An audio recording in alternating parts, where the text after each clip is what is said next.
Welcome back to Taiwan Outlook. Join us today is former Vice Premier and currently is the Chairman of the Taiwan Future Exchange, Dr. Rong-I. Dr. We've been talking about cross-strait exchanges, economic exchanges. But there seems to be some bubbles surfacing in China's economic development. How do you see the current development in China? Certainly it is. Remember, weeks ago, the China-U.S., the strategic economic dialogue in Washington, D.C. But the concern from U.S. point of view is the United States. There are too much deficit, trade deficit, and for China, too much trade surplus. Yeah. You know, it is estimated that last year, the Chinese trade surplus amount to maybe more than 250 billion U.S. dollar, only 1 year. And if you start from the 3 years ago to think about this, it shows a increasing trend. Yeah. And then every month about 20 billion U.S. dollar surplus, and also hot money, inflow to China. So now the foreign reserve, China is already reached to 1.2 trillion U.S. dollar. And that's really very dangerous, for many Chinese. Maybe they are happy because you see every day, the foreign reserve increase.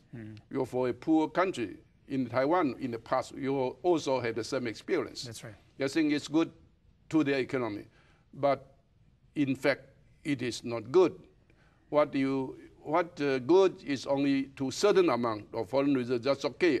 But over that will hurt to the Chinese economy.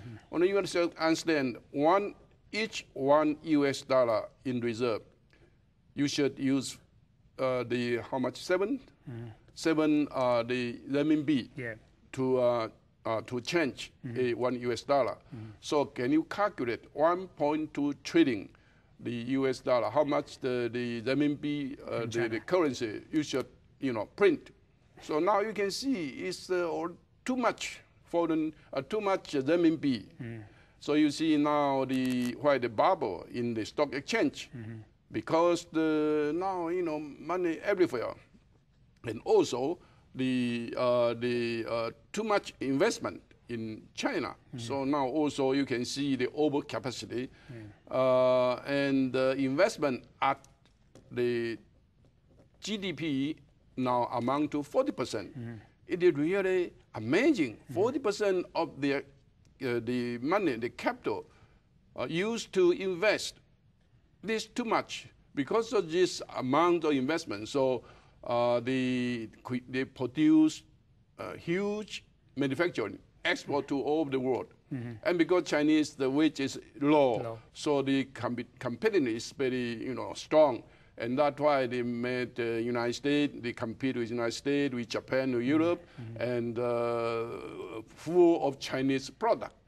And this, of course, will create a serious trade dispute between China and the U.S. and other countries. And the only way out of this situation is the renminbi. Well, the best way out is renminbi appreciation. But China, we don't know why they don't want to appreciate, or appreciate very small amount, and it cannot solve the problem.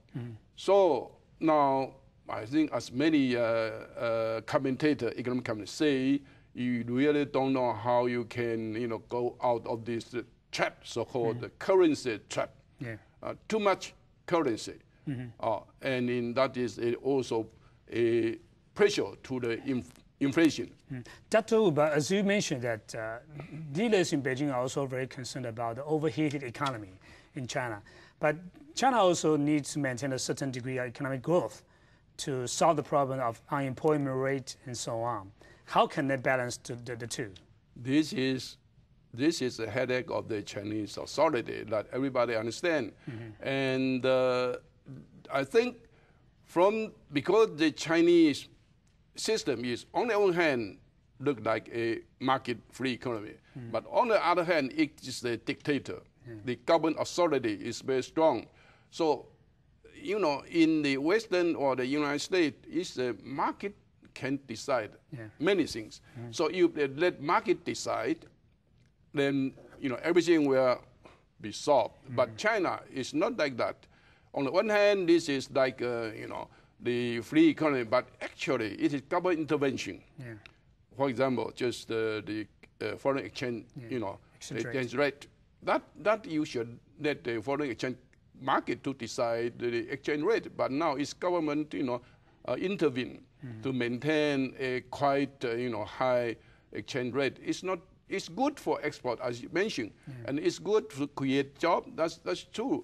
But on the other hand, you know, it is bad to, you know, as I just mentioned, it's a hitting economy, and maybe a bubble, and especially the stock market now over 100 million the account of people, of, you know, general people to buy the stock. But in the stock market, in the bull period, in the booming period, of course, everybody buy and the sell and buy and the sell. You always, you know, find it's a profit. But when it become better, when the stock market slow down, and you will see so many people will be hurt by this. You know, this stock market bubble. But the truth of the matter is that there are more than 1 million Taiwanese living and doing business in China. If that kind of economic difficulties, you know, appeared, will that also affect Taiwan indirectly? If the Chinese economy, the bubble burst, of course, Taiwanese economy and the neighboring country will be hurt. I think that that's evident.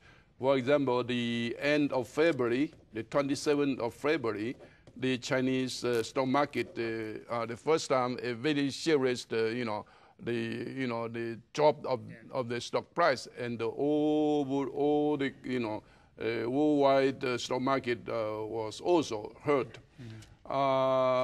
So it is, for us, it is also a very difficult situation, and we should prepare if the Chinese economy, you know, bubble bursts. Then what can we do? As just mentioned, maybe more than 1 million Taiwanese businessmen and their family members live in China, and so that's why in many occasions, I, you know, mention and warn our businessmen that they should be very careful, because if you see from the micro, from businessman, individual company point of view, maybe you don't fear, it's good. But if we look from macroeconomic point of view, and that's really in a dangerous situation.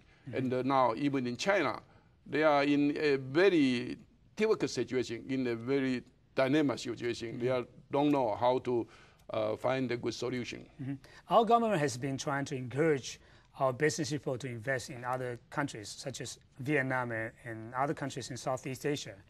How do you evaluate the policy so far? You know, in the past, the government had more instrument. For example, the budget, or you know, even the administrative, the intervention or guidance. But now it's a free the democracy, and also political. You know, we have the political. Deadlock. And so the government do not have good instrument to do anything except, you know, bubble, you know, suggestion, recommendation. Actually, the businessmen also, they are also very clever. Maybe government can provide more information. To them, they have more data, because government have more possibility to collect the data and send to the businessmen. And that is one way, maybe I think it's very important. Of course, we have still some financial instrument, not much, but for example, Import-Export Bank, that we can also provide some credit, and but not much. but not much government can do. But another way that the government has been doing is to try to sign some sort of FTAs with other countries, including the U.S. and Japan, but to no avail so far. How do you see that kind of policy in trying to have FTAs with other countries? I think FTA just like fashion. I don't know how many, maybe more than 200 or 300 FTA now report to the WTO. But there are not much study on what the real impact of the FTA. And rather in Asia-Pacific case is China rather use FTA as a political purpose, try to isolate the United States in this region. And that is so-called ASEAN Plus One, ASEAN Plus China, ASEAN Plus 3, ASEAN Plus China, Korea, and Japan. And of course, if usually we have WTO as a, so-called international economic or trade, the organization. But if you sign FTA, you can do more than just trade. You can do some technical cooperation or other, that depend on how the parties sign, how they can negotiate. So I think the China sign ASEAN Plus One have more than just economic purpose. And the United States understand it very well. So that's why U.S. also signed FTA with Singapore, with Thailand, with now just recently Korea. And so I think from Taiwan's point of view, when I involved in the FTA for many years in the past, and I proposed a concept of so-called FTAP, Free Trade Agreement of Asia Pacific. Now it was accepted by the APEC, support by United States. Last year in Vietnam, in APEC summit meeting, United States proposed the so-called FTAP. That's include all the members of APEC.